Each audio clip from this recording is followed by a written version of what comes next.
Warahmatullahi wabarakatuh. Alhamdulillahi rabbil alamin. Wassalatu wassalamu ala ashrafil mursalin Nabiyyina wa maulana Muhammadin wa ala alihi wa sahbihi ajma'in. Wa ashhadu an la ilaha illallah wahdahu la syarika lah. Wa ashhadu anna Muhammadan abduhu wa rasuluh. Salawatu Rabbi wa salamu alaihi wa ala alihi wa ashabihi wa man sara ala nahjihi wa stanna bisunnatihi ila yaumiddin. Alhamdulillah, puji syukur kita haturkan kehadirat Allah Azza wa Jalla. Dialah zat yang memberikan kita hati yang lunak sehingga mau untuk menerima kebenaran dan mau untuk menerima nasihat. Dan di kesempatan kali ini kita berkumpul dalam rangka untuk bersama-sama mempelajari nasihat yang Allah sampaikan melalui Al-Quran, juga yang disampaikan oleh Rasulullah SAW dalam hadisnya tentang bagaimana penyesalan manusia kelak di yaumil akhir. Namun sebelumnya kami ingin menyampaikan sesuatu.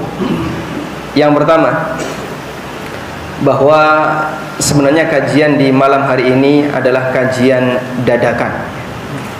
Biasanya kalau model dadakan terasa lebih renyah, begitu ya. Itu kalau digoreng dadakan ya. Maksud kami adalah tidak ada niat dari awal untuk menyelenggarakan tablik akbar, sehingga tidak ada maksud untuk mengumpulkan massa atau mengadakan kerumunan. Dipahami insyaallah ya. Jadi kalau sekiranya ini dianggap sebagai aktivitas yang mungkin kurang diperkenankan oleh aturan pemerintah, pertama mewakili panitia penyelenggara mohon maaf, karena sebenarnya yang direncanakan adalah kajian ini lebih bersifat internal. Cuman karena bocor, pengumuman masuk kemana-mana, jadinya yang hadir alhamdulillah sampai belakang. Kemudian kajian ini diselenggarakan pasca sholat isya. Sebenarnya makruh kita ngobrol setelah sholat isya. Nabi SAW, karena Nabi SAW yakrahu nauma qabla al-isya wal hadithu ba'dahu. Nabi SAW membenci, memakruhkan tidur sebelum sholat isya dan ngobrol setelah sholat isya. Makanya sebenarnya setelah sholat isya itu kita tidur, bukan kajian. Jadi nanti nggak lama ya, biar nanti tidurnya tidak terlalu malam. Kecuali dalam satu kondisi, bahwa as-samar atau bergadang tidak tidur setelah sholat isya dikecualikan dalam hal yang makruh ini ketika digunakan dalam rangka untuk mutalaah, digunakan dalam rangka untuk belajar syariat, sebagaimana judul bab yang disebutkan oleh Imam Bukhari dalam sahihnya. Karena itulah jamaah yang dimuliakan Allah, salah satu di antara cara untuk membendung potensi maksiat yang dilakukan oleh seorang muslim adalah segera istirahat setelah sholat isya. Sebab maksiat terbesar seorang hamba ketika dia sudah bergandengan dengan HP adalah setelah isya. Maka kita ikuti sebagaimana saran Nabi SAW. Kalau antum tidak punya kegiatan mutalaah, tidak isya saja semua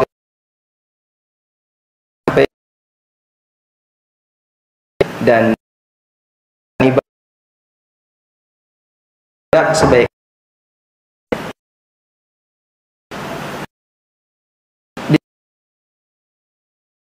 tema yang manusia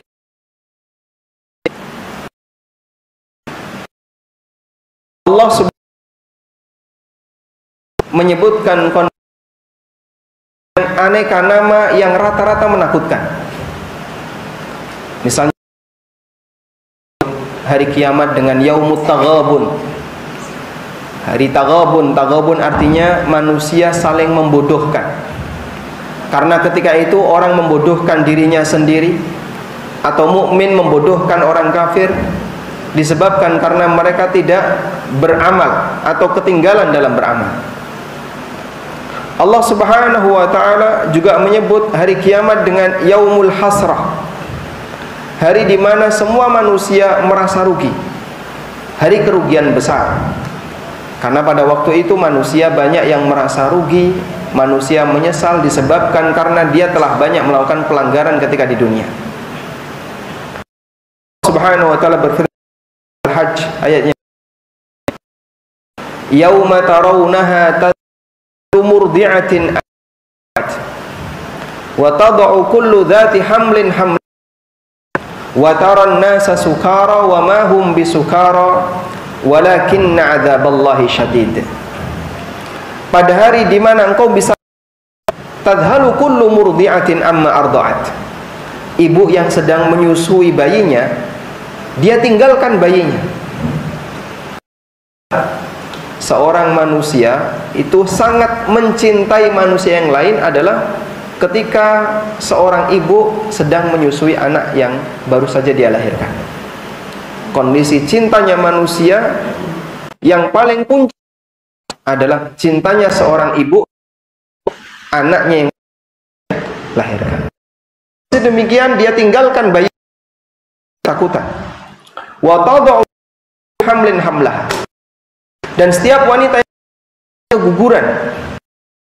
Wa taran nasa sukara wa ma hum bisukara. Bisa lihat manusia itu mabuk sementara mereka tidak dalam kondisi minum khamr.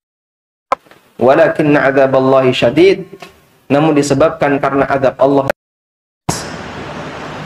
Rasulullah sallallahu alaihi wasallam pernah menyebutkan bahwasanya kelak manusia akan Allah Ta'ala dalam kondisi akan urat,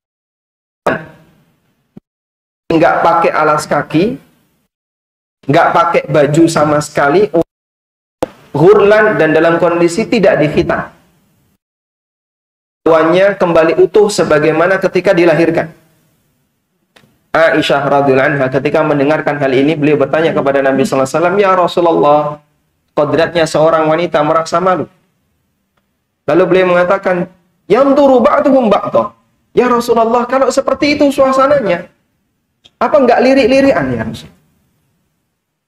Sehingga kanan kiri kita semuanya telanjang, termasuk kita sendiri telanjang. Apa jawab Nabi sallallahu alaihi wasallam? Al-amru asyaddu min dzalik. Suasananya lebih genting dibandingkan. Coba bayangkan orang yang dalam kondisi telanjang dan dia tidak merasa malu. Kapan itu jamaah? Kapan itu? Ketika orang itu sangat panik.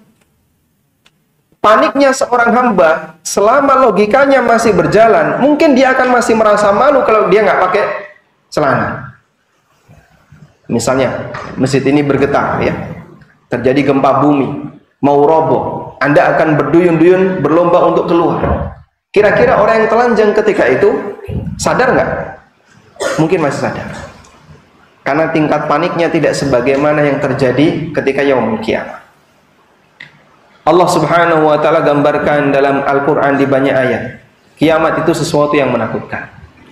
Makanya salah satu di antara cara yang paling mujarab untuk mengendalikan manusia yang kadang dia suka nakal bermaksiat adalah,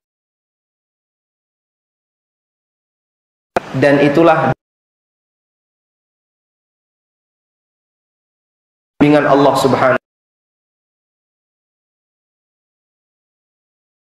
Inna awwala ma nuzila ila Nabi sallallahu alaihi wasallam al-mufassalat. Sesungguhnya surat yang awal-awal diturunkan oleh Allah kepada Nabi sallallahu alaihi wasallam adalah surat Al-Mufassalat. Surat Al-Mufassalat itu apa? Surat yang ayatnya pendek-pendek. Dimulai dari surat Qaf sampai surat An-Nas. Fiha dzikrul jannati wan nar. Di surat Al-Mufassalat Allah banyak menyebutkan tentang surga dan neraka. Hatta idza thaban nasu ilal Islam, sampai akhirnya ketika masyarakat sudah mau menerima Islam disebabkan karena mereka diingatkan dengan akhirat. Nazalal halal wal haram, baru Allah turunkan. Sehingga pembahasan masalah hukum, ini wajib, ini sunnah, ini halal, ini haram, itu turun belakangan jamaah. Pertama kali muqaddimah yang Allah berikan agar manusia mau menerima hukum adalah Allah Subhanahu wa taala turunkan peringatan tentang masalah penguatan akidah akan adanya akhirat. Karena orang kalau nggak percaya akhirat, dia akan menjadi manusia yang nggak bisa diatur. Makanya inilah rahasia Allah sering sekali menggandengkan antara iman kepada Allah dengan iman kepada hari akhir. Alladzina yu'minuna billahi wal yaumil akhir, beriman kepada Allah dan hari akhir. Kalau orang tidak percaya dengan hari akhir, dia akan menjadi manusia yang susah untuk diatur. Baik. Selanjutnya jamaah yang dimuliakan Allah Subhanahu wa taala, Allah menyebut salah satu di antara nama hari akhirat, Yaumul Qiyamah, adalah Yaumul Hasrah. Salah satu di antara nama hari kiamat adalah Yaumul Hasrah. Apa dalilnya? Dalilnya firman Allah di surat Maryam ayat 39. Wa anzirhum yaumal hasrati idh qudiyal amru wa hum fi ghaflati wa hum la yu'minun. Surat Maryam ayat 39. Berikan peringatan kepada mereka Yaumal Hasrah, tentang keberadaan Yaumul Hasrah, tentang keberadaan Yaumul Qiyamah. Idh qudiyal amru, ketika segala urusan telah ditetapkan, wahum fi ghaflatin, sementara mereka saat ini dalam kondisi lalai, tidak mengimani keberadaan akhirat. Apa makna Yaumul Hasrah? Yaumul Hasrah maknanya adalah hari penyesalan. Salah satu di antara nama hari kiamat adalah yang Allah sebutkan dalam Al-Quran adalah hari penyesalan. Kenapa disebut sebagai hari penyesalan? Ada dua pendekatan yang diberikan oleh ulama tafsir. Yang pertama, karena semua manusia menyesal, mu'minuhum wa kafiruhum, baik yang mukmin maupun yang kafir, nggak ada satupun yang nggak menyesal. Dan ini sebagaimana yang Allah firmankan di surat Al-Fajr ayat 24. Yaqulu ya laitani qaddamtu li hayati. Manusia mengatakan ya laitani qaddamtu li hayati. Sungguh sangat disayangkan apa yang telah aku perbuat selama hidupku. Dan itu adalah ucapan seluruh manusia. Mereka merasa menyesal ketika di hari kiamat. Karena itulah hari kiamat disebut dengan Yaumul Hasrah. Pendekatan yang kedua, karena umumnya manusia ketika itu menyesal, meskipun ada sebagian yang diberi jaminan keamanan oleh Allah Ta'ala dan dia berbahagia ketika itu, yaitu as-salihun, baik di kalangan para nabi dan orang-orang yang mengikuti beliau atau mengikuti mereka alaihimus salatu wassalam. Apa perbedaan pendekatan pertama dengan yang kedua? Kalau menurut pendekatan yang pertama, semuanya menyesal. Kalau pendekatan yang kedua, dominan manusia menyesal, sehingga karena dominan menyesal, maka hari itu disebut sebagai hari penyesalan. Salah satu di antara dalil bahasanya ada sebagian hamba Allah yang diselamatkan dari penyesalan adalah firman Allah Ta'ala di surat Al-An'am. Ada sebagian di antara hamba Allah yang dijamin oleh Allah sehingga dia tidak menyesal di yaumil qiyamah. Allah sebutkan di surat apa tadi? Al-An'am ayat 82. Allah Ta'ala berfirman, alladzina amanu walam yalbisu imanahum bidzulmin ulaika lahumul amnu wahum muhtadun. Hafal ayat ini? Alladzina amanu walam yalbisu imanahum bidzulmin ulaika lahumul amnu wahum muhtadun. Orang yang beriman dan mereka tidak mengotori imannya dengan kezaliman, maka mereka mendapatkan jaminan keamanan. Ulaika lahumul amnu, mereka lah orang yang mendapatkan jaminan keamanan. Wahum muhtadun, dan mereka mendapatkan hidayah. Dan yang dimaksud tidak mengotori imannya dengan kezaliman, kezaliman di sini maknanya apa jamaah? Syirikan. Sebagaimana tafsir Nabawi, tafsir yang disampaikan oleh Nabi sallallahu alaihi wasallam. Karena pada saat ayat ini turun, syaqqa dzalika ala ashabin Nabi sallallahu alaihi wasallam. Para sahabat Nabi sallallahu alaihi wasallam merasa keberatan. Lalu mereka berbondong-bondong datang kepada Rasulullah sallallahu alaihi wasallam. Ya Rasulullah, ayyuna la yadlim nafsah. Ya Rasulullah, ada enggak manusia di antara kita yang enggak pernah mendolimi dirinya sendiri? Karena mereka memahami yang dimaksud mendolimi dirinya sendiri adalah berbuat maksiat. Alam tasma' qaulal abdis salih, la ya bunayya la tusyrik billah, inna syirka la dzulmun adzim. Bukan seperti itu maksudnya. Perhatikan ucapan seorang hamba yang saleh yaitu Luqman. Ya bunayya la tusyrik billah, inna syirka la dzulmun adzim. Wahai putraku, janganlah kau melakukan kesyirikan kepada Allah, sesungguhnya syirik adalah kezaliman yang besar. Maka yang dimaksud walam yalbisu imanahum bidzulmin, dia tidak mengotori imannya dengan kezaliman, maksudnya adalah dengan kesyirikan. Orang semacam ini diberi oleh Allah Subhanahu wa taala jaminan keamanan di akhirat. Allah berikan jaminan keamanan di akhirat. Baik. Namun secara umum semua manusia menyesal disebabkan karena dia tidak bisa memanfaatkan waktunya dengan maksimal. Orang yang baik mereka menyesal karena dia tidak bisa menambah amal, tidak bisa memperbanyak amal yang dia kerjakan. Sementara orang yang jahat mereka menyesal kenapa dulu mereka berbuat maksiat. Karena itulah di hari itu disebut oleh Allah sebagai Yaumul Hasrah, hari penyesalan. Karena seluruh manusia menyesal. Tayyib. Selanjutnya di sini kita akan menyebutkan penyesalan 3 jenis manusia. Hasaratul mu'minin, hasaratul mubtadi'ah, wa hasaratul kafirin wal munafiqin.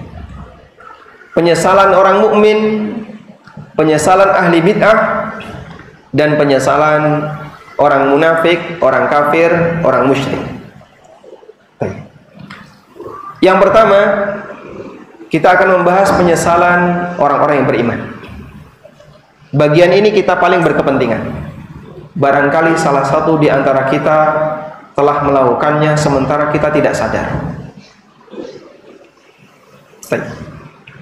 Jamaah dimakan Allah Subhanahu wa taala, ketika Anda kajian lalu mendapatkan ayat Al-Qur'an disebutkan sebagai dalil, pahami itu anugerah yang besar. Nabi sallallahu alaihi wasallam pernah bertanya kepada para sahabat, maukah kalian pergi ke satu tempat lalu dia bisa mendapatkan 2 ekor onta, nggak pakai bayar dan bukan atas dasar kezaliman? Berarti onta itu gratis ya Rasulullah. Itu onta gratis, tinggal ngambil, dapat 2 ekor. Mau ya Rasulullah? Siapa yang nggak gelap? Misalnya bapak-bapak diminta coba datang ke daerah satu, ambil 2 ekor sapi, free, silahkan bawa pulang. Mau kira-kira? Anda akan berlomba untuk itu. Kemudian Nabi SAW mengatakan, apabila kalian mengkaji 1 ayat Al-Quran atau 2 ayat Al-Quran, maka itu lebih baik dibandingkan sekian ekor onta yang kalian bawa dari daerah tersebut tanpa ada permusuhan apapun, tanpa harus mengeluarkan biaya apapun. Dan itu bisa kita jumpai di majelis ilmu ketika narasumbernya menyampaikan ayat-ayat Allah sebagai dalil.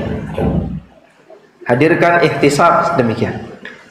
Ayat yang saya dapatkan ini lebih berharga dibandingkan 2 ekor sapi, 3 ekor sapi, tergantung jumlah ayat yang Anda pelajari. Baik, kembali ke sini. Kita akan membaca penyesalan yang dilakukan oleh orang-orang mukmin. Ada beberapa penyesalan yang itu dialami oleh orang-orang yang beriman. Meskipun dia mukmin, ahlu tauhid, dan meninggalkan kesyirikan, namun dia menyesal karena telah melalaikan beberapa perbuatan penting berikut. Yang pertama, penyesalan orang mukmin disebabkan karena dia tidak perhatian terhadap surat Al-Baqarah. Disebabkan karena tidak perhatian terhadap surat Al-Baqarah, tidak membacanya, tidak mempelajarinya, tidak berusaha untuk mengamalkannya. Rasulullah sallallahu alaihi wasallam pernah bersabda, "Iqra'u surat Al-Baqarah." Pelajarilah surat Al-Baqarah. Fa inna akhdaha barakatun. Karena mempelajari surat Al-Baqarah, memberikan perhatian terhadap surat Al-Baqarah adalah keberkahan. Wa tarkuha hasratun, dan meninggalkan surat Al-Baqarah itu sumber penyesalan. Saat ini barangkali kita tidak sadar, karena kita mengandalkan yang penting anak saya ada di pesantren, tahfidz Quran. Bapaknya gimana? Wallahu a'lam. Sehingga yang kita targetkan adalah anak kita, sementara kita sendiri barangkali kurang perhatian untuk jatah diri kita sendiri. Kita tidak perhatian untuk belajar serius, ya. Sementara Nabi SAW menyebutkan meninggalkan surat Al-Baqarah dalam arti tidak mau mempelajarinya. Kita kalau membaca Al-Quran biasanya dimulai dari bagian mana, Pak? Juz Amma.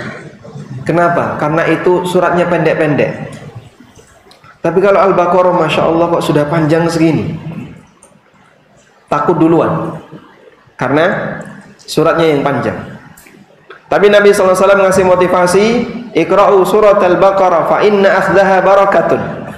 Baca surat Al-Baqarah, mempelajarinya adalah sumber keberkahan. Wa tarkuha hasratun, dan meninggalkannya adalah sumber kerugian, sumber penyesalan. Wala tastati'uhal batalah, dan surat ini tidak sanggup untuk dikalahkan oleh al-batalah.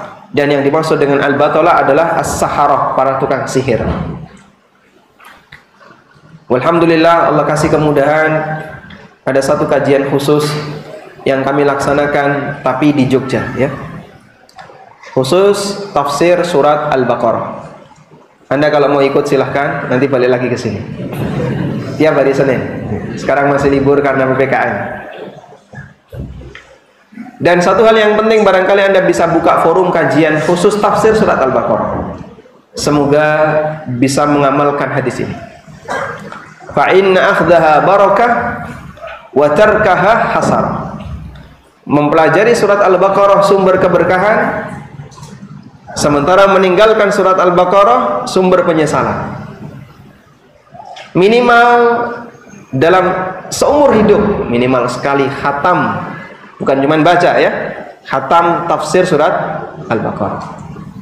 Nanti bisa diagendakan, ya, baik di masjid ini maupun di masjid yang lain. Yang jelas Anda libatkan diri Anda, kalau bisa surat Al-Baqarah saya khatam, pernah ikut kajian tafsir. Yang nyental berapa persen itu urusan belakangan. Yang penting Anda pernah mempelajarinya. Sebagai usaha yang Anda lakukan untuk mendekat ke surat Al-Baqarah. Tayyib.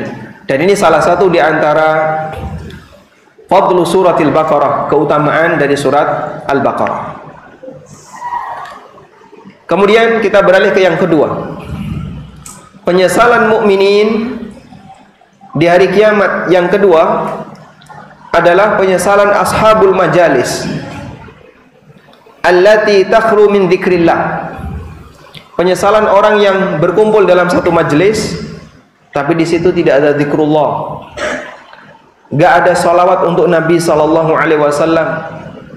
Tidak ada kajian ilmu, tidak ada memberi nasihat, cuman ngobrol biasa. Enggak ada nilai penting dalam obrolan itu. Apalagi kalau sudah bicara masalah politik, pasti nanti akan menyinggung nama, sehingga kita jadinya gerenengi orang lain, menggunjing orang lain, sementara kita tidak ada perasaan berdosa. Padahal hakikatnya kita sedang membagi pahala yang pernah kita kerjakan kepada orang lain. Kita taruh amal kita di timbangan orang lain. dengan cara mencela dan mencaci maki orang lain dalam majelis ghibah. Majelis yang sifatnya mubah, tidak membahas masalah ghibah, tidak membahas hal yang haram, jadi penyesalan kalau tidak diiringi dengan zikrullah dan salawat kepada Nabi Sallallahu Alaihi Wasallam. Saya kira bapak-bapak ilmu tentang ini sudah memilikinya, tapi ini yang paling sering kita langgar. Ini yang sangat sering kita langgar. Makanya pastikan kalau Anda sedang duduk bareng dengan kawan-kawan, begitu bubar baca apa? Kafaratul majlis. Kafaratul majlis fungsinya itu ada dua. Jika majlis itu adalah majlis mulia, misalnya majlis ilmu, majlis zikir, majlis di mana kita bisa mendapatkan manfaat dan ibadah kepada Allah Ta'ala, maka fungsi kafaratul majlis adalah sebagai khitam, sebagai stempel, sehingga amal soleh yang kita lakukan dalam majlis itu diabadikan sampai kiamat. Yang kedua, majlis yang kita lakukan adalah majlis yang atau atas membahas masalah yang mubah, nggak ada nilai ilmu, nggak ada nilai sekali, maka kafaratul majlis di situ fungsinya adalah sebagai penebus dosa. Maka jangan lupakan sebenarnya yang lebih butuh kafaratul majlis, yang lebih butuh kafaratul majlis itu ketika kita kumpul bareng kawan-kawan, lagi istirahat kerja sambil makan bersama pabrik, biasanya ngobrol, selesai bubar. Padahal ini lebih dikasih apa? Kalau Al-Quran bersama menyimak dan sebagai bagian dari adab, Anda iringi dengan kafaratul majlis. Walhamdulillah, ini sebagai stempel, semoga jadi amal yang abadi. Dan mohon untuk diperhatikan, majelis yang nggak ada nilai pahala sama sekali lebih butuh kafarah agar tidak meninggalkan dosa.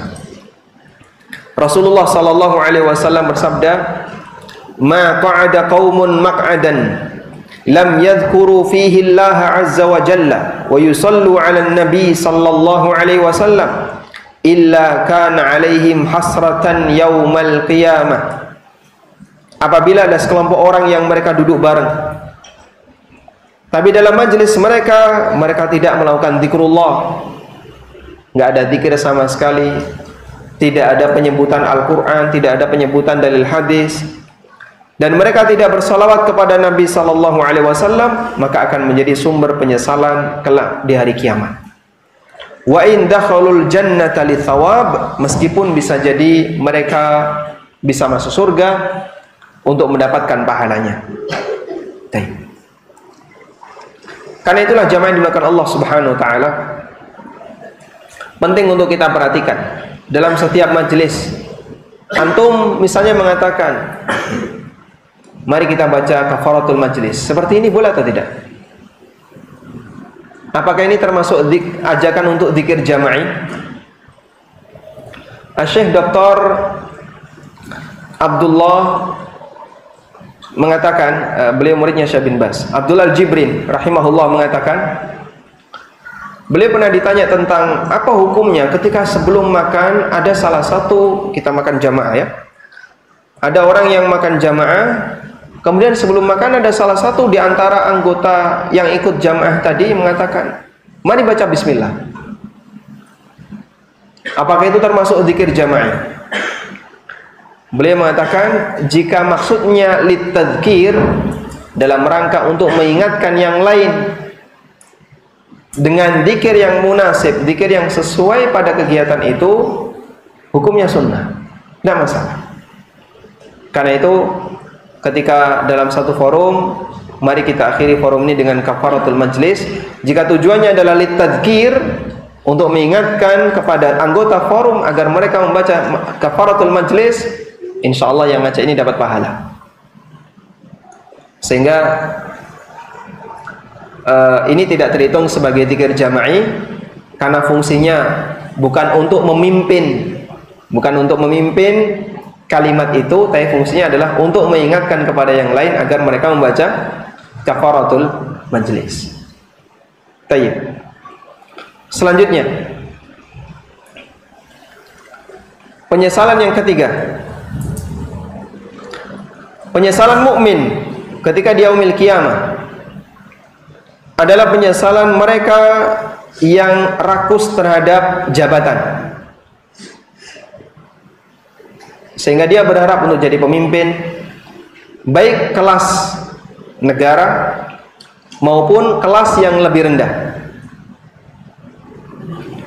Nabi sallallahu alaihi wasallam pernah bersabda, "Innakum satahrusuna 'alal imarah wa innaha satakunu nadamatan wa hasrah.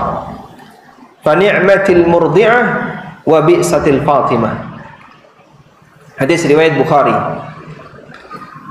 Sungguh kalian akan menjadi orang yang sangat rakus semangat untuk bisa mendapatkan imarah, mendapatkan jabatan. Dan apa yang beliau sampaikan ini terjadi di akhir zaman.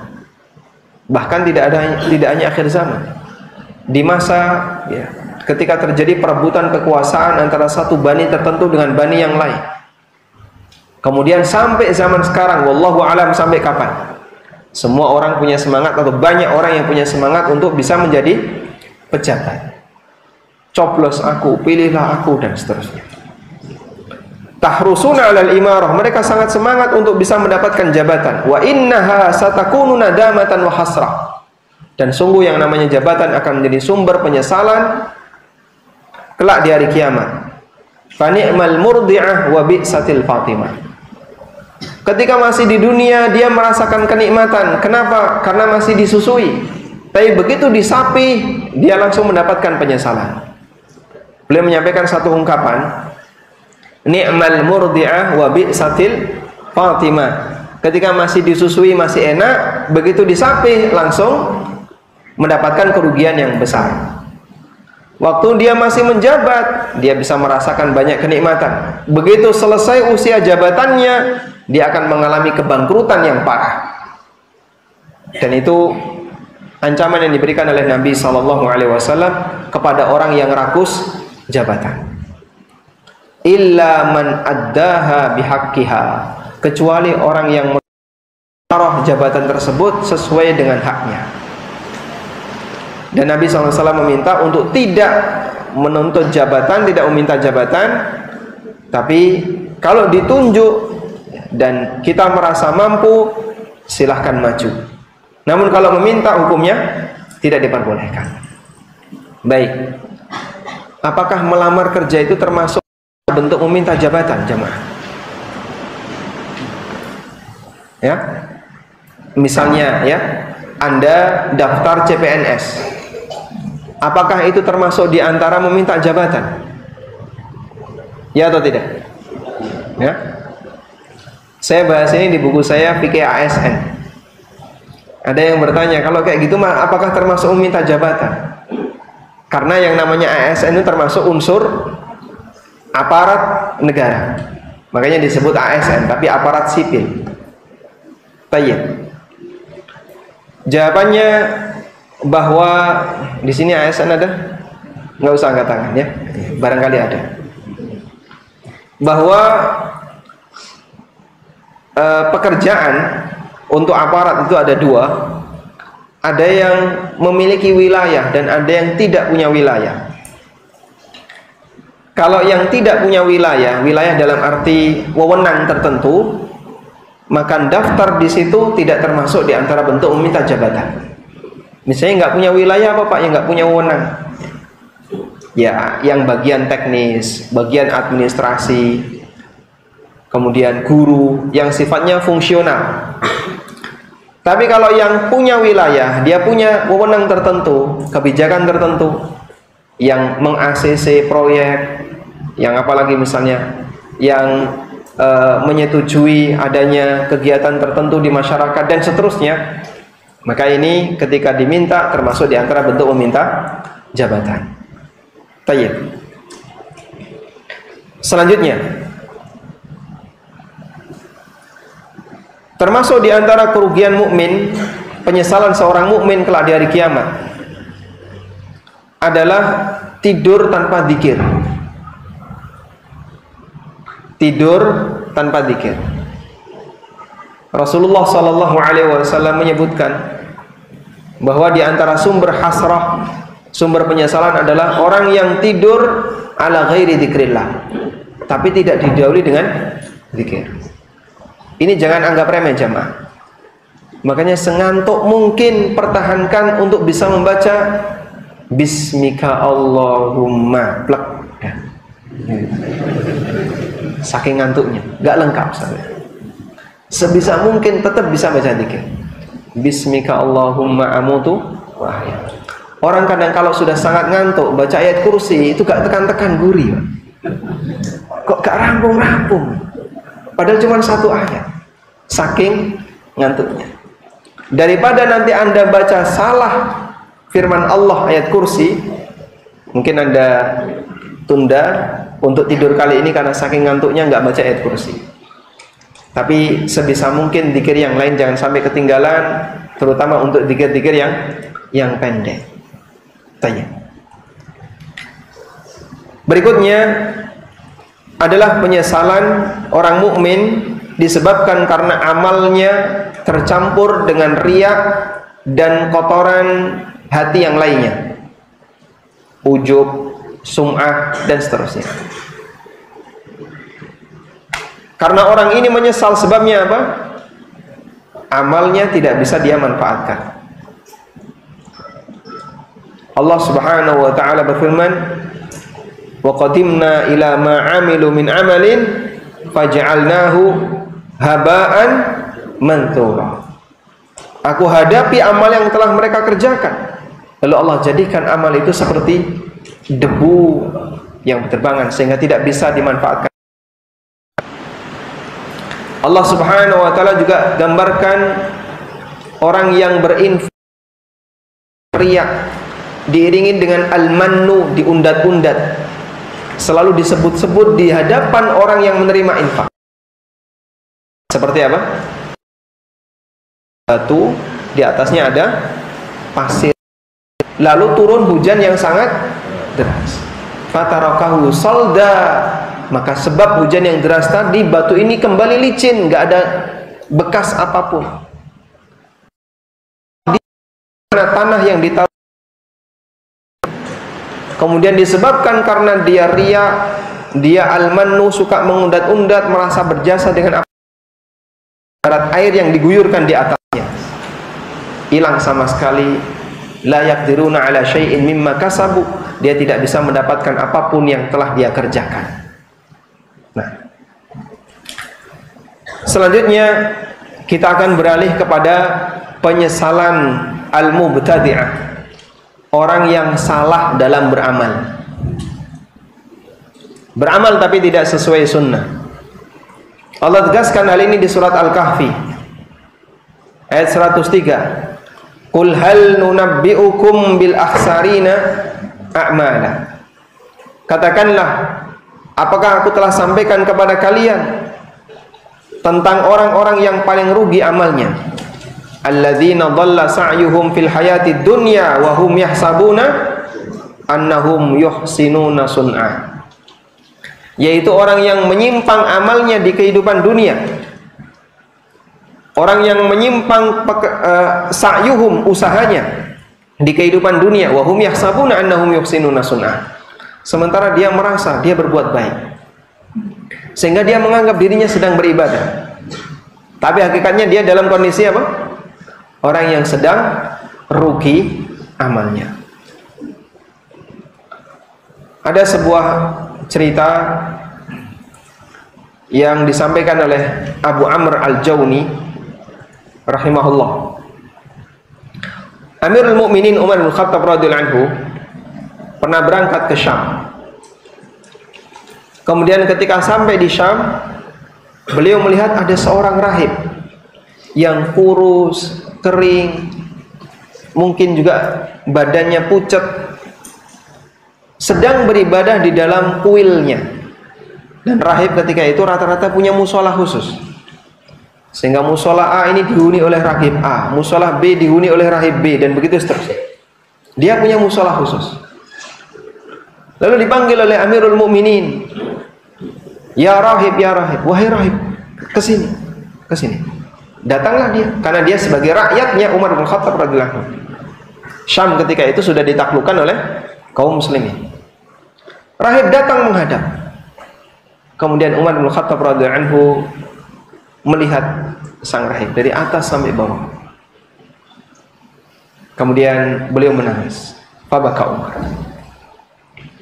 Orang yang membersamai Umar bertanya, "Wa ma yubki?" Loh, kenapa kok Amirul Mukminin menangis? Anda ini ada apa kok menangis? Melihat pastor nangis. Kemudian beliau mengatakan, aku teringat firman Allah Subhanahu wa taala, "Amilatun nasibah, tasla naran hamiyah." Ada orang yang lelah beramal. Dia habiskan waktunya, jasadnya, dirinya untuk beramal. Masya Allah. Sehingga dia berjuang sampai nggak nikah, jarang makan, nggak terawat badannya, disebabkan karena fokus beramal. Tasla naran hamiyah, tapi nyemplung neraka. Apa yang bisa dia dapatkan? Rugi dunia akhirat. Dalam keyakinan si rahib, dia melakukan seperti itu, harapannya adalah bisa mendapatkan surga yang paling tinggi dibandingkan yang lain. Apalagi sebelum Nabi Muhammad SAW diutus, mereka itu berlomba-lomba untuk rajin ibadah dengan maksud apa? Agar diutus jadi nabi. Karena mereka membaca dalam kitabnya akan ada nabi terakhir setelah Isa. Dan mereka berlomba-lomba untuk memperebutkan tampuk kenabian. Sehingga ada yang nggak pernah keluar dari kuilnya, ada yang puasa tiap hari, ada yang tahajud tiap malam, ada yang ibadah. Intinya mereka berlomba-lomba ibadah. Tapi yang namanya status nabi itu bukan dari hasil usaha manusia. Namun status nabi itu murni hibah dari Allah. Sehingga orang itu sangat soleh, berjuang sehebat apapun, kalau tunjuk jadi nabi nggak bakalan jadi nabi. Beda dengan tingkatan ketakwaan, itu atas usaha manusia. Penghambaan itu atas usaha manusia. Tapi kalau status jadi nabi, diutus jadi nabi, murni hibah dari Allah Subhanahu wa taala. Sehingga orang yang ditunjuk oleh Allah jadi nabi nggak pernah ada dalam pikirannya kalau beliau adalah calon nabi. Apa buktinya? Pada waktu pertama kali beliau mendapatkan wahyu, yang terjadi apa? Beliau kenapa apa yang terjadi pada Nabi Muhammad SAW? Ketakutan. Beliau ketakutan. Dan beliau nggak tahu kejadian apa ini kok sampai ada orang yang merangkulku dari belakang, kemudian saya diminta untuk membaca Iqra. Dan beliau cuma menyampaikan, "Ma'ana biqari'in," aku nggak bisa baca. Andaikan beliau tahu kalau beliau calon nabi, alhamdulillah cita-citaku terwujud. Malaikat telah. Yang terjadi bukan demikian jamaah. Beliau ketakutan. Akhirnya beliau pulang menemui Khadijah radhiyallahu anha, istrinya, orang motivator suami. Anda kalau ketakutan terus pulang, lapor ke istrinya, malah tambah wedi, tambah medeni. Kandani rasa metu kok metu. Khadijah radhiyallahu anha menenangkan, Allah la yuhzikallah, Allah nggak bakalan membuat Anda sedih. Kenapa? Karena suka beramal, suka berbuat baik. Jadi dimotivasi oleh Khadijah. Akhirnya dibawalah Nabi Muhammad SAW ke hadapan Waraqah bin Naufal, yang beliau tentang masalah ini, karena Waraqah bisa membaca Taurat dan bahkan disebutkan dalam biografi Waraqah menerjemahkan Taurat ke dalam bahasa Arab. Nah, Waraqah yang paham, dzakan namus alladzi unzila ila Musa, itu adalah an-namus, yang turun kepada Musa. An-Namus itu nama lain Jibril dalam bahasa Ibrani. Waraqah paham, itu namus. Nabi SAW nggak paham, karena tidak pernah punya bayangan kalau beliau akan menjadi seorang nabi. Sehingga nabi itu murni hibah dari Allah Subhanahu wa taala. Kembali ke sini. Rahib mereka berjuang. Gimana caranya biar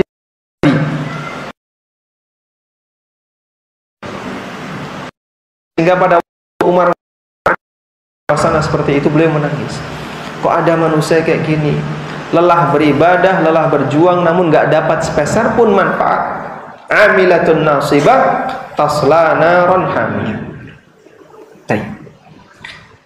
Selanjutnya kita akan beralih kepada penyesalan orang kafir. Penyesalan orang kafir itu beraneka ragam, tergantung dari tingkat kekufurannya. Dan Allah Subhanahu wa ta'ala jadikan orang kafir itu semakin menyesal karena Allah Subhanahu wa ta'ala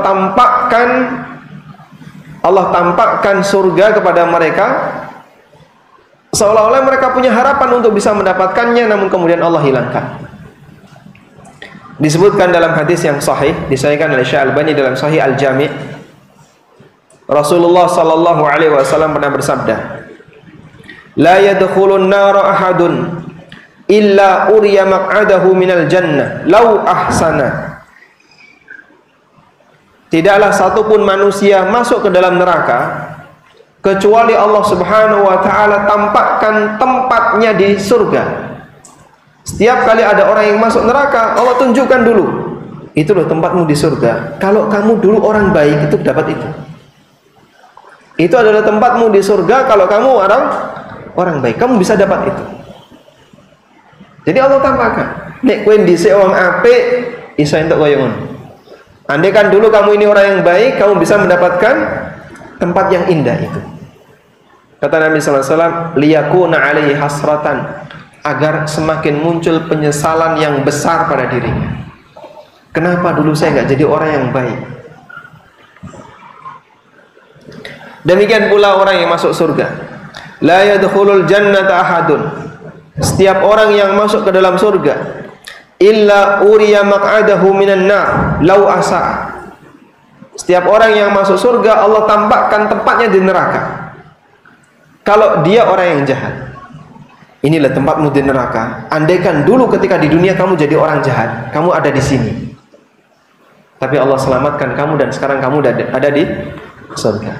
Sehingga penduduk surga ditampakkan tempat di neraka, penduduk neraka ditampakkan tempat di surga. Kalau penduduk neraka ditampakkan surga agar dia semakin menyesal. Terus penduduk surga ditampakkan neraka, tujuannya apa? Kata Nabi sallallahu alaihi wasallam, liyazdada syukran, agar mereka semakin bersyukur kepada Allah. Alhamdulillah, Allah selamatkan kami. Karena itulah pujian yang diberikan kepada penduduk surga saat mereka masuk surga, Bapak. Apa pujiannya? Alhamdulillahilladzi hadana lihada wa ma linahtadiya laula an hadanallah. Segala puji bagi Zat yang telah menunjukkan kami lihada, untuk bisa mendapatkan nikmat ini. Sehingga hidayah yang barangkali selama ini kita sepelekan, kita tidak menganggap itu sebagai nikmat yang besar, oleh penduduk surga itu dianggap sebagai nikmat yang paling besar, sehingga yang mereka sebut saat mereka dimasukkan ke dalam surga adalah nikmat hidayah. Selanjutnya, penyesalan orang kafir karena mereka tidak bisa mati dan mereka berangan-angan untuk mati. Allah berfirman di surat An-Naba ayat yang terakhir, yauma yanzurul mar'u ma qaddamat yadah wa yaqulul kafiru ya laitani kuntu turaba. Pada hari di mana manusia itu melihat apa yang telah mereka kerjakan, dan orang kafir mengatakan ya laitani kuntu turaba, andaikan dulu saya itu jadi tanah, jadi debu. Dan ini diucapkan oleh orang kafir setelah mereka melihat hisab yang terjadi pada binatang. Binatang dibangkitkan enggak jamaah? Dibangkitkan atau tidak? Apa dalilnya? Apa dalilnya? Bicara masalah akhirat tanpa dalil tidak boleh. Apa dalilnya? Wa idzal wuhushu husyira. Pada hari di mana al-wuhush, binatang-binatang itu dikumpulkan oleh Allah. Dan binatang dikumpulkan oleh Allah dalam rangka untuk apa? Menjalani qisas. Mereka menjalani qisas. Yang pernah mendolimi bukti keadilan mutlak. Setelah mereka menjalani, jadikan mereka sebagai tanah. Sudah nggak ada bekasnya. Akhir berangan-angan, andaikan saya dulu jadi pitik, saya hancur sudah. Cita-cita mereka jadi binatang baru ngomong ketika dia yaumil kiamat. Ketika di dunia mereka nggak merasakan itu, sehingga mereka mengharapkan untuk mati min syiddatil hasrati wan nadam, karena saking besarnya penyesalan yang terjadi pada diri mereka. Selanjutnya, penyesalan orang kafir karena mereka mengikuti setan, mengikuti iblis. Allah Ta'ala berfirman di surat Ibrahim ayat 22. Wa qala asy-syaitanu lamma qudiya al-amru innallaha wa'adakum wa'dal haqqi wa wa'adtukum fa akhlaftukum.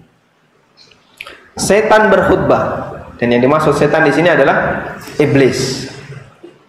Iblis berkhutbah.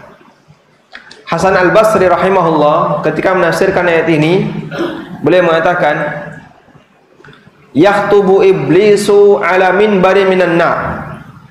Iblis berkhutbah di atas mimbar yang terbuat dari api. Insyaallah ya. Suasananya kayak gimana?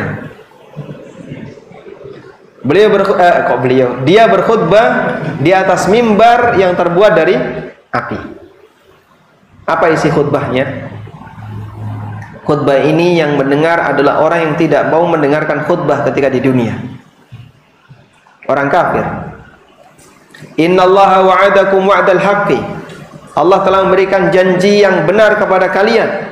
Wa wa'adtukum, dan aku juga memberikan janji kepada kalian. Fa akhlaftukum, namun janji itu saya ingkari.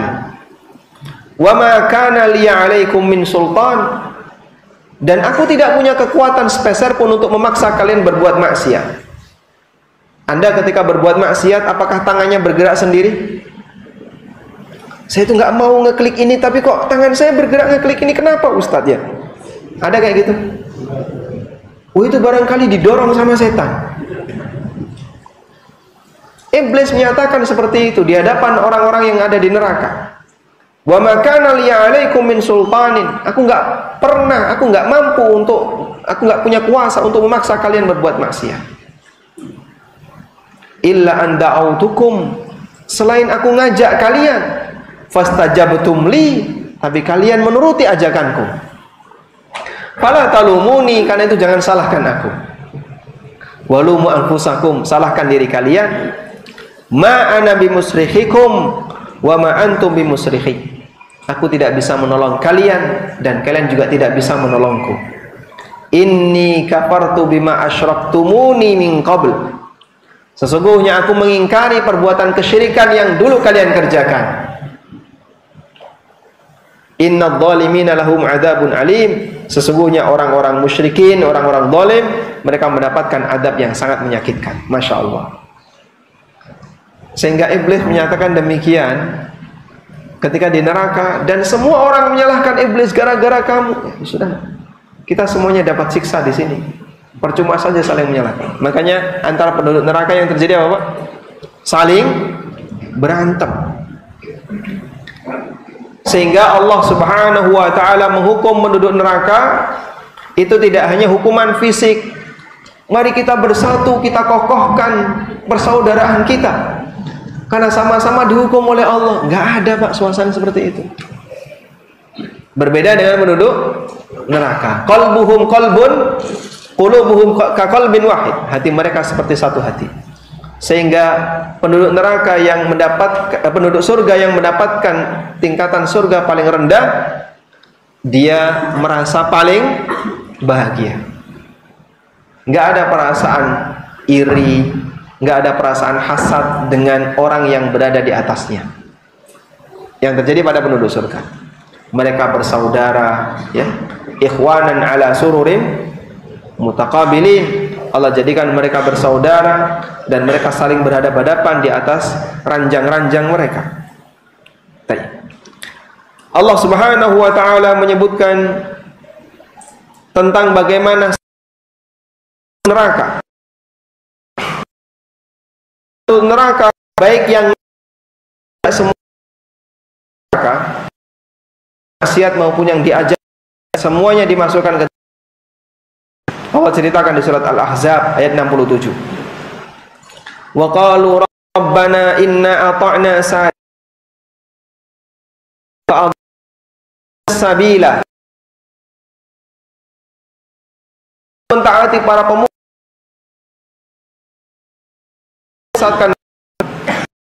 dari minal adabi wa azab kepada mereka, laknat mereka dengan laknat yang jadi kebencian itu muncul, mereka caci itu tidak. Yang terjadi apa? Bikin hati capek dan lelah. Ya.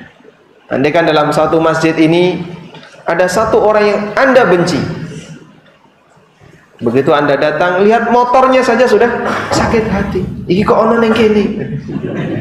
Itu baru lihat motornya. Begitu masuk masjid dicari mana orang yang paling dibenci. Oh, di sudut sana. Yang dibenci di sudut paling belakang. Langsung dia ambil posisi jadi imam, paling depan. Makanya permusuhan itu melelahkan, membuat capek, sehingga orang yang punya permusuhan dengan yang lain pasti hidupnya tidak nyaman. Karena itulah sampai Nabi SAW meminta kepada sahabat, kalau kalian menjumpai ada teman kalian yang melakukan pelanggaran apapun yang sifatnya pribadi, jangan dilaporkan kepada beliau. Beliau minta jangan dilaporkan. Ya. Misalnya ketemu fulan, wah kemarin saya memergoi si fulan, ngapain dia? Ngerokok. Tapi ketika lihat saya langsung itu jangan diceritakan RT kepada orang seperti itu. Temannya yang keliru yang beliau sallallahu alaihi wasallam. Karena kalau sudah dilaporkan, akhirnya ketika Rasul dengan orang yang punya ini, jadinya gimana? Ada perasaan gak enak. Wah, kamu kemarin sudah melakukan kayak gitu. Jadi ada perasaan gak enak. Apalagi kalau yang dipergoki tadi tahu dia dilaporkan, wah makin gak enak, semakin menimbulkan ketegangan. Makanya Nabi SAW ingin ketika ketemu sahabatnya dalam kondisi munsyarihas sadr, lapang dadanya, gak punya perasaan gak enak dengan sesama. Dan itu salah satu di antara caranya adalah jaga, jangan terlalu sering kepo dengan orang lain. Selanjutnya jamaah, orang kafir menyesal karena mereka tidak bisa kembali ke dunia. Allah berfirman di surat Al-Mu'minun ayat 99. Hatta idza jaa ahadahumul maut qala rabbirji'un la'alli a'malu salihan fima taraktu kalla innaha kalimatun huwa qailuha wa min waraihim barzakhun ila yaumi yub'atsun. Ketika sudah datang kematian kepada mereka, mereka mengatakan, Rabbirji'un, ya Allah kembalikanlah aku ke dunia, la'alli a'malu salihah, agar aku bisa beramal saleh. Tapi nggak mungkin. La'alli a'malu salihan fima taraktu, agar aku bisa beramal saleh yang dulu aku tinggalkan. Dulu aku belum beriman, agar nanti aku bisa beriman ya Allah. Dulu aku nggak sholat, agar aku bisa sholat, dan seterusnya. Wa mi barzakhun ila yaumi kalla innaha kalimatun huwa qailuha. Itu hanya ucapan lisan saja yang nggak mungkin akan terjadi. Karena di belakang mereka ada barzakh. Barzakh di sini apa? Alam kubur, disebut sebagai alam barzakh. Barzakh artinya pemisah. Ila yaumi yub'atsun, mereka berada di alam barzakh sampai kiamat. Sehingga nggak mungkin mereka bisa kembali ke dunia. Ada satu pertanyaan. Allah Maha Adil, sehingga Allah memberikan hukuman kepada hamba sesuai dengan tingkatan kesalahannya. Yang jadi pertanyaan, orang kafir, mereka berbuat kafir selama berapa tahun?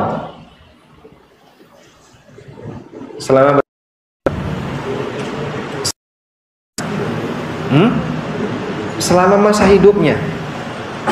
Ada yang dikasih oleh Allah, misalnya orang kafir yang paling panjang umurnya berapa tahun? Anggaplah dia mati di usia 100 tahun. Dia dikasih oleh Allah umur sampai usia 100 tahun. Berarti dia berbuat kekufuran selama berapa tahun? Bayi kan nggak dihitung, Pak. Anggaplah misalnya dari balik 85 tahun. Dia berbuat syirik selama 85 tahun. Tapi kenapa hukumannya abadi? Khalidina fiha abada, kekal di neraka selamanya. Kenapa hukumannya tidak 85 tahun? Wong syiriknya 85 tahun. Ya? Karena di akhirat tidak ada kematian.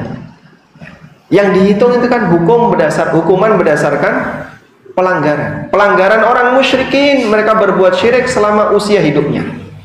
Dipotong sebelum balik. 85 tahun anggaplah misalnya. Tapi kenapa hukumannya nggak ada batas? Sehingga di akhirat nggak ada kematian. Kenapa nggak kemudian dia dihukum 85 tahun, sekarang bersih 0, dimasukkan ke dalam surga yang paling bawah? Kenapa tidak demikian? Allah Subhanahu wa taala berfirman demikian. Walau ruddu la'adu lima nuhu'an. Andaikan mereka dikembalikan ke dunia, orang kafir itu lanjut kafir. Baik, orang kafir tadi yang usianya 100 tahun. Pertanyaannya, mau dikasih usia berapa lagi agar dia jadi muslim? Andaikan dia nggak mati-mati. Andaikan orang kafir ini nggak mati-mati, mau dikasih usia berapa lagi biar dia jadi muslim? Ya? Tanpa batas ya. Terus kenapa kok dia mati di usia 100? Ya memang fisiknya sudah nggak kuat.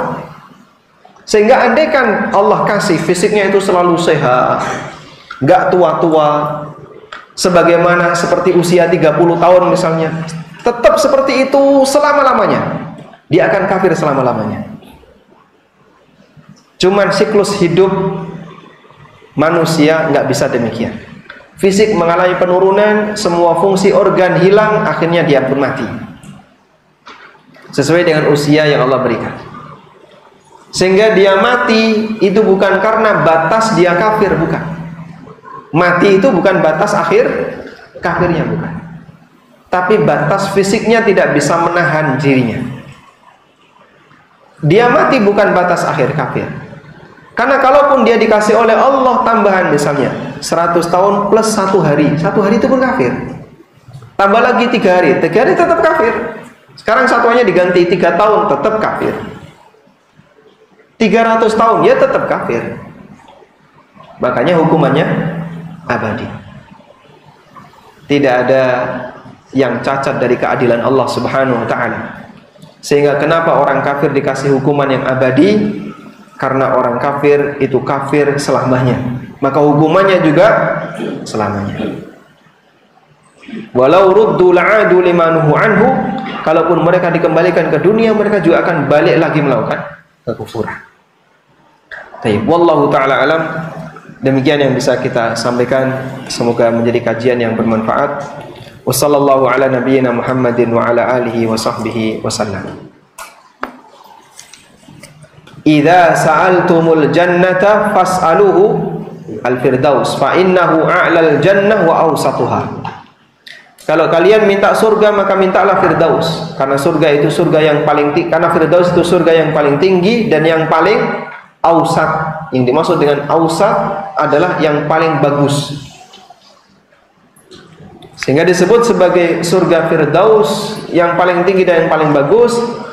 Nabi SAW minta kepada kita agar memohon kepada Allah untuk bisa mendapatkannya. Ada sebagian yang menjelaskan seperti ini. Kenapa kita tidak boleh meminta surga derajat yang paling rendah?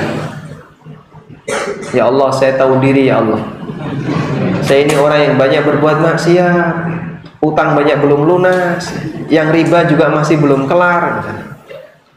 Saya tahu diri, udahlah dikasih surga yang paling rendah, tidak apa-apa.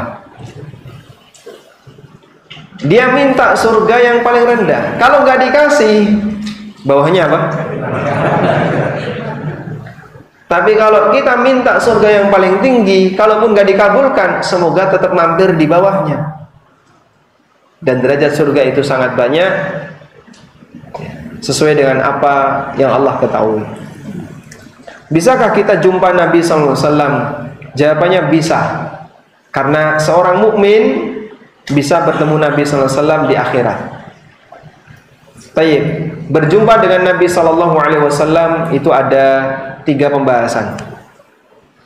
Pertama, berjumpa dengan ruh Rasulullah SAW di dunia. Seperti ini tidak mungkin terjadi. Karena itu Allah Subhanahu wa taala mengutus malaikat yang khusus untuk menyampaikan salam umat beliau kepada beliau. Rasulullah SAW pernah menyampaikan tentang anjuran untuk memperbanyak salawat dan salam kepada beliau pada saat hari Jumat. Pada saat hari Jumat. Lalu sahabat bertanya kepada Nabi SAW, "Kaifa nusallimu 'alaika wa qad arimta?"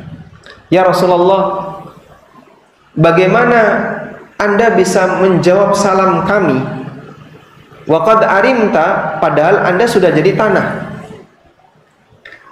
Kemudian Nabi SAW mengatakan, innallaha harrama jasadal anbiya 'alal ardi. Allah haramkan bumi untuk memakan jasadnya para nabi, sehingga jasad beliau utuh. Lalu dalam riwayat yang lain Rasulullah SAW mengatakan, innalillahi malaikatun sayyahina fil ardh. Allah punya beberapa malaikat yang mereka berkeliaran di muka bumi. Yuballighuni an ummatis salam. Allah sampaikan salam dari para umatku untukku. Malaikat ini menyampaikan salam dari para umatku untukku. Sehingga ketika bapak-bapak mengucapkan Allahumma salli wa sallim ala nabiyina Muhammad, di situ kita menyampaikan salam untuk beliau. Malaikat ini mengantarkan kepada beliau, ya Rasulullah, ya Muhammad, fulan menyampaikan salam kepadamu. Lalu Nabi SAW menjawabnya. Tayyib. Sehingga ini dalil kalau manusia bisa ketemu Nabi SAW dalam arti rohnya datang, tidak perlu ada malaikat. Tidak perlu ada malaikat. Sementara keyakinan sekelompok sufi yang mereka menganggap bahwasanya arwah Nabi SAW akan datang saat malam maulid, lalu kita yang berzikir di malam itu disyariatkan untuk berdiri menyambut arwah Nabi SAW, ini lebih dekat kepada mitos dan tidak ada dalil pendukung yang bisa menguatkan hal itu. Karena ruh para nabi itu berada di tempat sesuai dengan apa yang Allah kehendaki. Dan kalau kita menyampaikan salam, malaikat menghantarkan salam itu kepada beliau sallallahu alaihi wasallam. Yang kedua, ketemu Nabi SAW dalam mimpi. Jawabannya ini sangat mungkin terjadi. Faman ra'ani fil manam faqad ra'ani. Siapa yang melihatku dalam mimpi, maka dia betul-betul melihatku.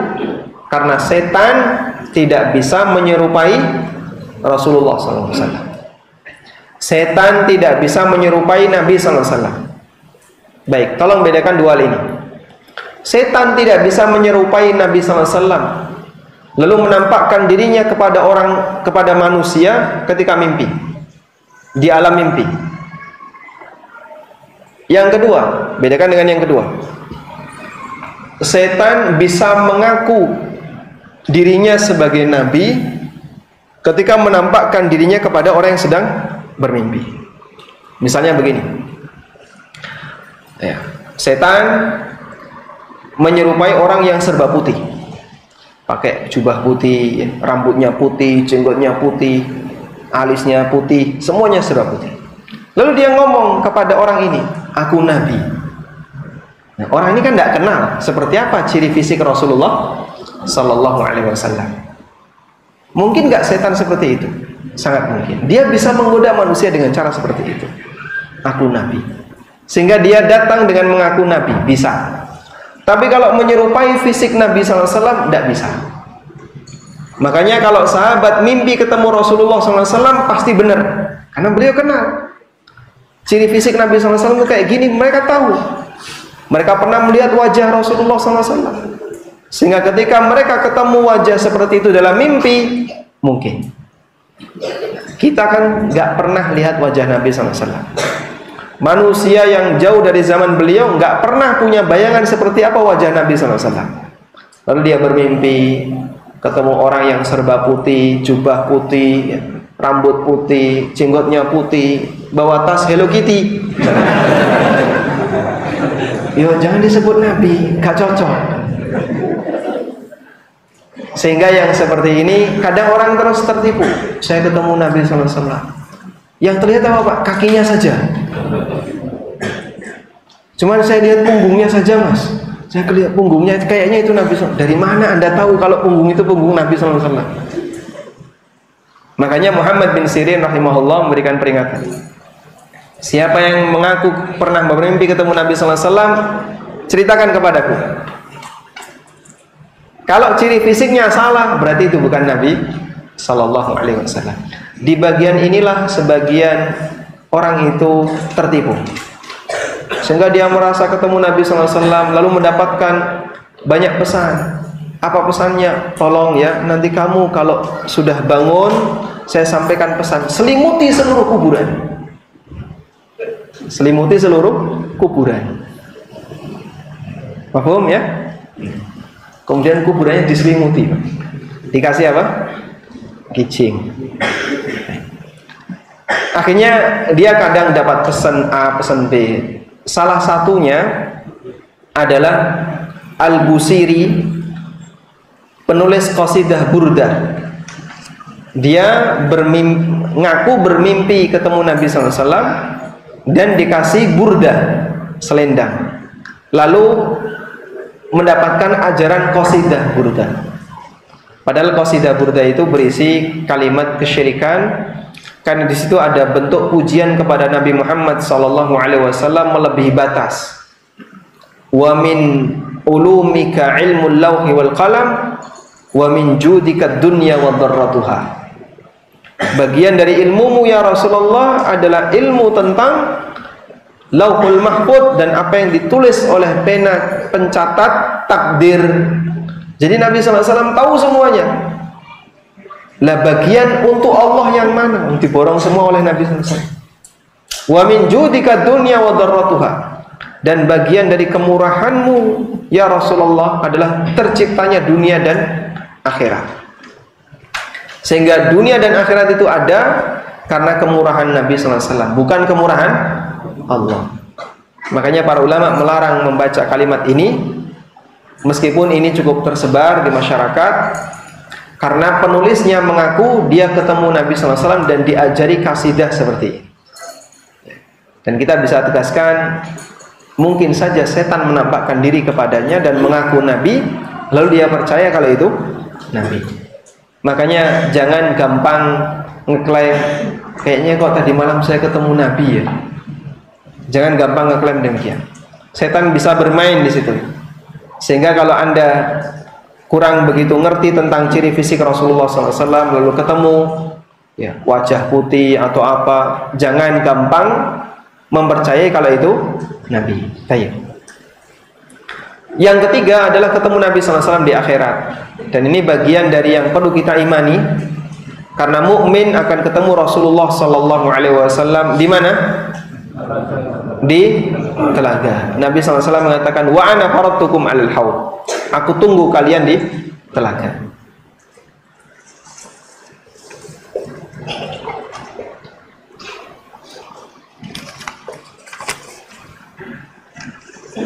Assalamualaikum. Waalaikumsalam. Seseorang yang meninggal secara mendadak di mata manusia, di sisi Allah tidak ada istilah mendadak. Apakah ada dalil yang menerangkan bahwa itu sebagai nikmat atau sebagai ujian? Meninggal secara mendadak. Nah, al-mautul fuja'ah, mati secara mendadak, ada sisi baiknya dan ada sisi buruknya. Apa sisi baiknya?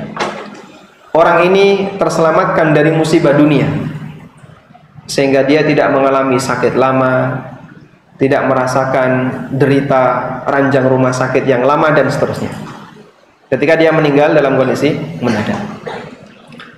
Kemudian apa sisi buruknya? Dia nggak bisa berwasiat, nggak bisa menyampaikan pesan tertentu sebelum meninggal dunia, kalaupun ada sesuatu yang harus dia sampaikan. Sedangkan apakah itu memberikan pengaruh di akhirat? Jawabannya tidak berpengaruh, kembali kepada amal yang dia kerjakan. Maka pertimbangan mati mendadak adalah pertimbangan dari sisi kondisi dunia. Mati mendadak nggak bisa berwasiat, nggak bisa memberikan pesan kalau dia butuh memberikan pesan tertentu, sehingga bisa jadi dia masih punya utang, tapi keluarganya nggak tahu. Mati mendadak sudah urusannya jadi berkepanjangan. Itu salah satu di antara madaratnya. Tapi kalau dibandingkan dengan orang yang sakit lama, ada orang sakit lama bolak-balik masuk rumah sakit, menghabiskan banyak biaya. Orang yang mati mendadak terselamatkan dari itu, sehingga dia tidak terfitnah dengan fitnah sakitnya. Meskipun kalau yang sakit lama ini berusaha untuk selalu bersabar, insya Allah akan menggugurkan dosa. Wallahu a'lam.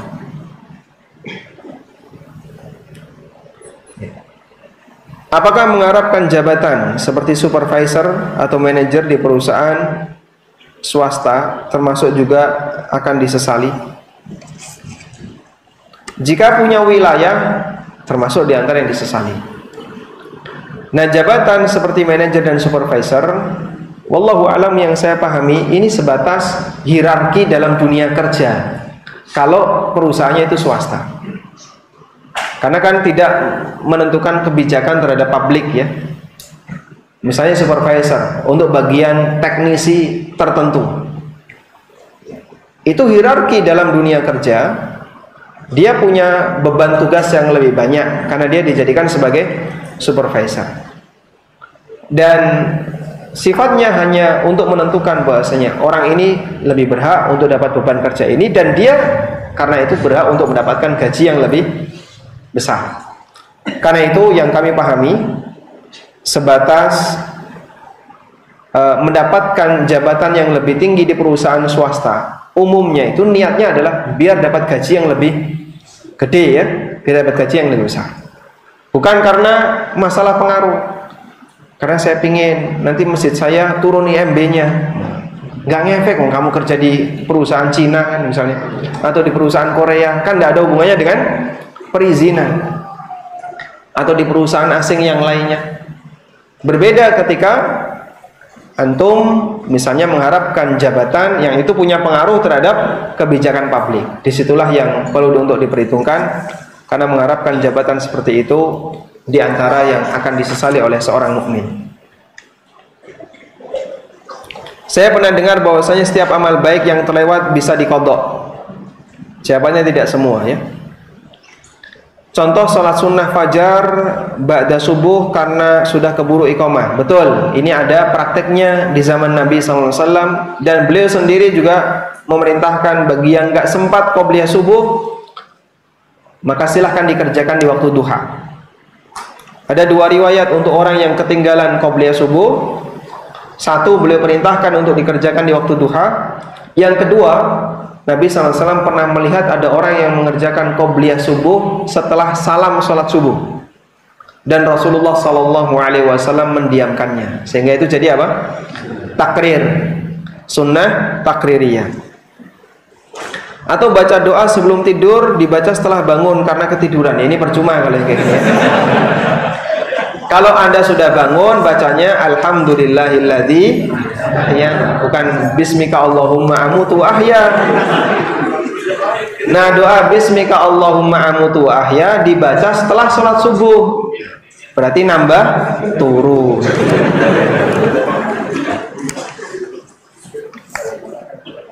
Jangan ketika keluar dari toilet Allahumma inni a'udzubika minal khubuthi wal khaba'ith, ini balik meneh berarti. Lah tadi belum baca ya Pak, Anda sudah salah tempat. Ya sudah, keluar dari toilet ada doanya sendiri. Apa doanya? Masya Allah, ghufranaka. Sudah jam 9 ya. Karena pertanyaan masalah muamalah disampaikan di sini, dan mengingat pembahasan kita bukan muamalah, mohon maaf tidak bisa kita bacakan. Demikian yang bisa kita sampaikan, semoga jadi materi yang bermanfaat. Allahumma anfa'na bima 'allamtana wa 'allimna ma yanfa'una warzuqna ilma. Wa sallallahu ala nabiyyina Muhammadin wa ala alihi wa sahbihi wa sallam, wa akhiru da'wana alhamdulillahi rabbil alamin. Subhanakallahumma wa bihamdika asyhadu an la ilaha illa anta astaghfiruka wa atubu ilaik. Wassalamualaikum warahmatullahi wabarakatuh.